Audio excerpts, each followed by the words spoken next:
Good morning and welcome to the Institute of Christian and Masonic Studies. I, of course, am Reverend Leroy Stewart here at the Institute. My son behind the camera this morning. How about that, huh? CEO Leroy Stewart Jr. 2. Today I want to impart a little knowledge, share a little masonry with you. You all know how I feel about organizational masonry, okay? We all know what's happening out there today. We all understand by people buying caps, hats, and shirts and jackets. They know nothing of masonry. We're also now starting to see that the behavior of some of these alleged people is starting to kind of wear on the public a little bit. So understanding now that certain groups who insist on that they own something or have authority to something they don't have, it's kind of coming back to bite them in the ass. Nobody owns masonry but God. So let's talk about that a little bit this morning. Let's get into it. What is masonry? Not mantra. I know you've heard it. Masonry is a science of God, man, and the universe. A mason is a man. Now I want you to catch this. A mason is a man created in accord with the diagram given by the supreme architect of the universe himself, describing a man. So in other words, a mason is a man. He is a creating God's image and likeness. Now, we ain't gonna go political about nothing. Everybody see what's happening to them folks out there that's trying to tell the world because they run around stoke dancing, funny hat wearing, jewelry buying that they're Mason. But see, public ain't as dumb concerning Masonry as you think. See, there's still a few people out there who have seen or had the real Masons in their lives or who have crossed their lives. And they know darn well what quite a few people out there now trying to shove down the public throat as masonry is a lie. Just another scam. Me, myself, personally, you've heard me talk about it before. I never could figure out how you could sell the idea to a grown-ass man. Has to be 21. Oh, that's right. A few of these self-contained people are making them at 18 years old now, aren't they? Well, it ain't because the young man is not showing that he may be cool or good or whatever. It's the fact that at 18 years old, I don't give a damn what you've been in demo lane, momo lane, work, health, and everything. At 18 years old, folks, what y'all have forgotten now, in spite of what the media and everything else is saying, that's still a boy. B-O-Y. He's going to act like a boy. Yeah? I understand some of them wearing emblems and all this kind of stuff, or even harassing female Eastern stars, going to jail wearing Masonic gifts. Y'all know that anyway. Now, first off the top, let's get this history now. The shrine, ancient Arabic order of the shrine. Also the ancient quote-unquote Egyptian Arabic order. Both of them are bullshit. The shrine has no Masonic connection whatsoever. Don't you dare jump on me. What you do is you go pick up a goddamn book and start reading. If you can't pick up a book and start reading, read the Quran. there is nothing in the shrine that is comparable with the Christian faith. Huh? That creates a situation which nobody wants to talk about.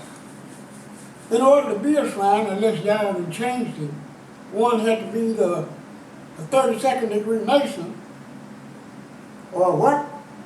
Was that Knights Templar? Well, folks, let me tell you something, please. It is numerically, well, not numerically. It is impossible for a Shriner and a Templar to sit together. Did you? I didn't hear. Well. Again, before you decide you want to call me, oh God, how many years ago was it that I got the best native come into my life? I still do. One guy here responded to a teaching I had given and told me I was a snake oil salesman. And to this day, folks, I want y'all to know, I really like that. But the point of the matter is, goddamn it, go back and read the Crusade. You go back and pick you up a book that you believe in and find out that it was a religious war between them.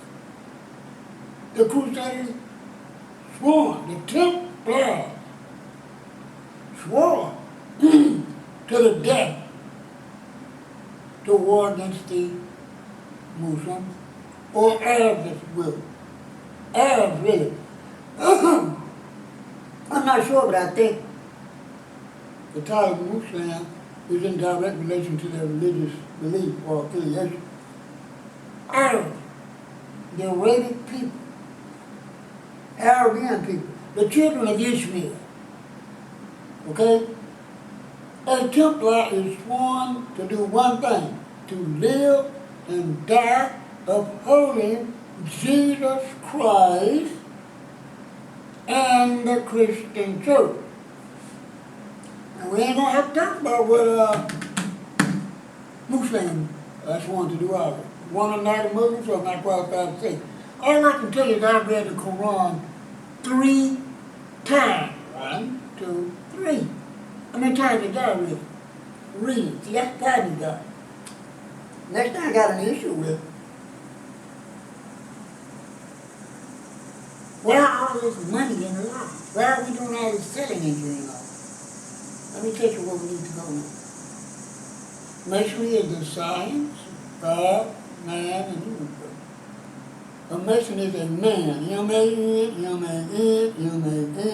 the image and likeness of God, who is learned, familiarity, and skilled in that science of God, man, and human.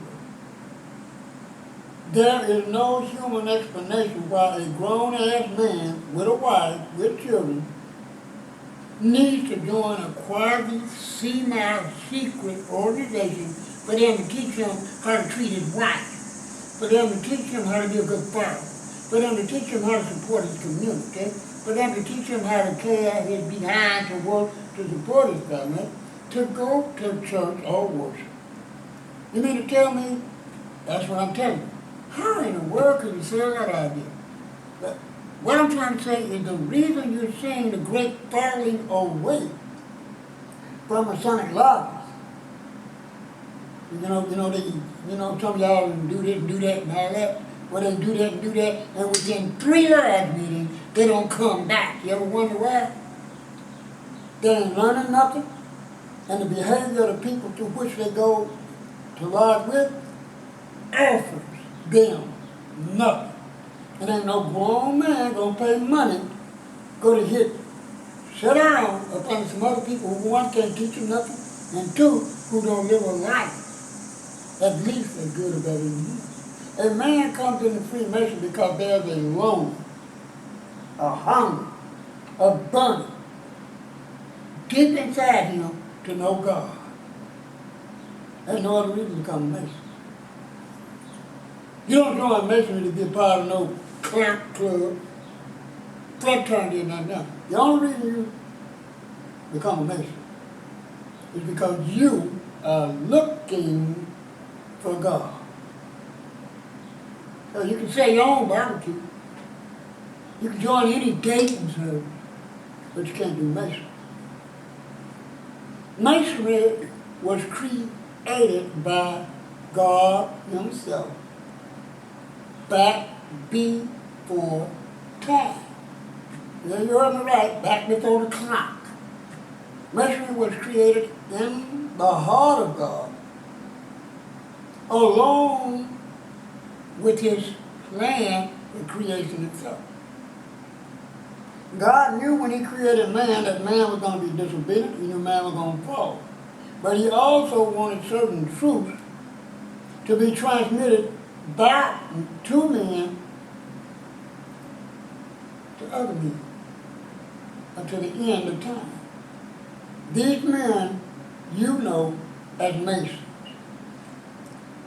When Adam disobeyed God in the Garden of Eden, that state that he was in, that position that he was in, that relationship that he was in was with God. Adam was not a Mason, didn't have to. God and Adam walked and talked in the cool of the day. He walked and talked with the Spirit of God, the voice of God, and God. When Adam chose of his own free will and accord to disobey God's immediate command to not do something, he immediately failed. Boaz and Cain turned upside down. Prior to Adam's disobedience, there was no Boaz and Cain. Man, nature, and God was one. When he disobeyed, boom. The sole purpose of Masonry, get ready, the sole purpose of Masonry is to find that which was lost. And in doing that, we need the teachings, the discipline, secrets and mission of pure ancient craft masonry. No, you can't buy them at the Masonic bookshop. No, you can't dance your way to it. The secrets are given by the instructed tongue to the attentive ear and placed in the repository of the faithful heart, whereby one real Mason transferred it to another and on and on and on. Now, in the coming weeks, the Institute of Christian and Masonic Studies is going to escalate on the teachings of Masonry. I leave you with this. Go read the Quran. Go read the history of the European Crusade from 1100 AD till De Molay was killed. Well, actually, for a couple of years after he was burned alive on the stake in front of Notre Dame Cathedral by the Catholic Church. From the early 1100s to the 1400s,